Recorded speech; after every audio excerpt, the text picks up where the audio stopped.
Assalamualaikum warahmatullahi wabarakatuh. Saya Andrew Siregar. Pada kesempatan kali ini saya akan membahas pengertian pasar modal, jenis, fungsi, dan instrumennya. Jadi di sini saya akan membahas pengertian pasar modal. Jadi di sini apa sih pasar modal? Yaitu seperti halnya sebuah pasar. Istilah pasar modal merujuk pada tempat bertemunya perusahaan emiten yang tengah membutuhkan dana dan para investor yang ingin menanamkan uang mereka. Jadi di sini emiten yang dimaksud dapat berbentuk perseorangan, usaha bersama, perusahaan, asosiasi maupun kelompok yang terorganisasi.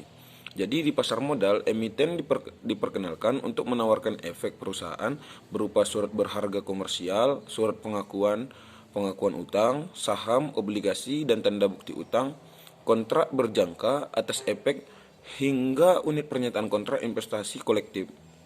Selain itu, ada jenis efek lain yang ditawarkan, yaitu suku dan efek syariah. Jadi di sini selanjutnya saya akan membahas jenis-jenis pasar modal, yaitu jenis-jenis pasar modal yang ada di Indonesia, yaitu ada Bursa Efek Indonesia (BEI), ya, atau yang baru seterusnya ada lagi Indonesia Stock Exchange atau yang biasa kita sebut yaitu IDX. Nah, di sini ada gabungan yaitu dari dua bursa, yaitu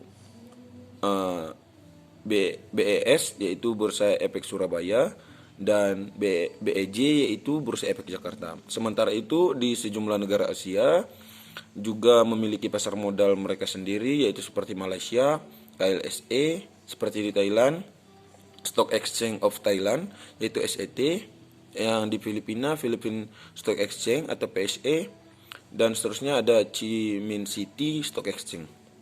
Nah, selanjutnya di sini saya akan membahas pihak yang terlibat dalam transaksi pasar modal. Di sini yang terlibat yaitu ada beberapa yang terlibat, yaitu emiten, investor, BI selaku operator merangkap regulator perdagangan bursa di pasar modal, dan perusahaan sekuritas atau broker selaku pihak memfasilitasi perantara perdagangan. Dan tak hanya itu, kegiatan ini juga melibatkan underwriter untuk penjamin emisi selaku penanggung jawab apabila emiten melakukan interpretasi yaitu gagal bayar, clearing penjaminan efek Indonesia atau KPEI, dan seterusnya ada KSEI, transaksi efek OJK yang mendapat pengawasan langsung dari OJK. Nah, di sini apa sih fungsi dari pasar modal? Fungsi dari pasar modal tentunya untuk mempertemukan pihak yang membutuhkan dana dengan investor untuk kemudian terjadi transaksi di antara keduanya. Kegiatan jual beli ini berlangsung di pasar modal, yaitu mampu menggerakkan dan menambah laju roda perekonomian Indonesia.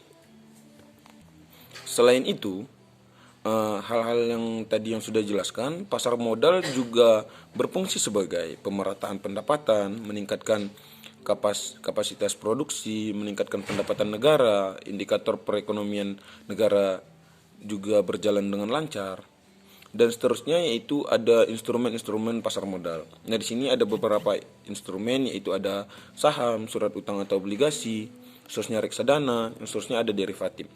Nah, di sini apa sih saham itu? Saham itu adalah surat berharga atau bukti seseorang menjadi salah satu pemilik dari suatu perusahaan.